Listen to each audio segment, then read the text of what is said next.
Report CEO at TopVelocity.net. Do pitch analysis here at Mason. Pair him up with Cody Hall. Okay, coming out of leg lift. Take them both right into their loaded position. Both doing a good job of getting their momentum going. I like how Mason is closed off with the lift leg. There's some counter rotation here. Cody gets a lot of counter rotation with that trunk. So comparing to Cody, there's a lot more counter rotation Mason that you could get. I like your load here. So I think you're doing everything really good. Let's see, going into front foot, you can see your front foot opens, and it's not a big aggressive opening, turns open, but there's just really no power out of the backside. There's a little attempt to drive. It's just not a lot of force going into front foot strike.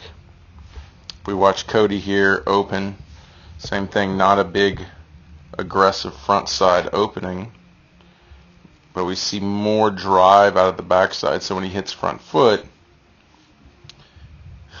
we see the hips probably, to be honest, probably in the same position here. Now I'd say Cody's, because you can see one frame back, Mason's hips are closed right here. And then next, so they're still closed, and then right here they creep open. With Cody, hips are closed here, and then in the front foot, definitely a little bit more. I'd say another 10 degrees, which would be significant. But on top of that, Cody's shoulders are still counter-rotated. You can see Mason's glove side's tucked, a little bit more opening here. So Cody, that big counter rotation of Cody's trunk gave him more time to get his hip through. You had less counter rotation. So could be similar on power. I'd say Cody might have a little more power. It's a later drive too than you. But this close shoulders gave him more time to get that hip through. So you can see when he hits front foot, still in a lot of hip to shoulder separation, glove side still in line, not tucking as compared to you. So you could see when Mason's hip, when your hips get open, your trunk is right there with it. Cody gets hips open, his trunk has a lot more room, more time to go through. And because of the early glove tuck with Mason here, we got elbow behind scapular plane, which is hard on the arm now. That's a little bit of hyperangulation or arm drag. So either you got to take the road of Cody.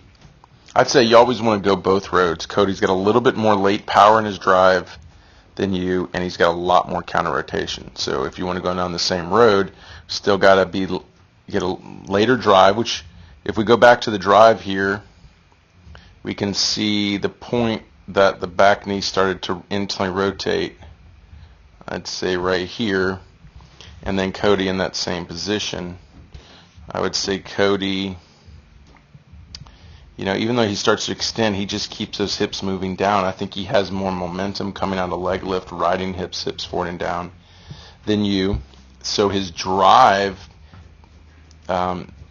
is able to, his drive is a little bit later. It's continuing to push his hips up in the front foot. You can see your drive is done here, and you're still your heels down, and then you land. So Cody's drive's a little later. So you can keep your hips out of leg lift, moving a little bit more aggressively forward and down, and then just trying to drive a little later. And like we said, counter rotating more, so you don't have your shoulders opening so early, which is why both of that is why your trunk is dragging, or your arm is dragging. If we watch Cody to pitch release, good stable front leg. I think you do also have a good stable front leg. But once again, because Cody drove later, he's in a little bit lower center of gravity or center of mass here. You're in a little higher center of mass going into front foot.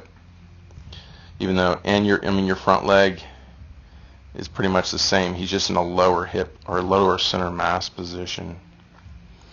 So I think it really just goes back to you, like we said, getting out of leg lift a little more aggressively, driving later, more counter rotation, to enhance more hip to shoulder separation, because right now you're actually in poor hip to shoulder separation, a little early trunk rotation causing the arm drag, and then causing not being able to transfer. You're not, because of that, you're more vertical at release. You're not transferring as much trunk behind front leg or trunk energy over front leg because you're so vertical at front foot position.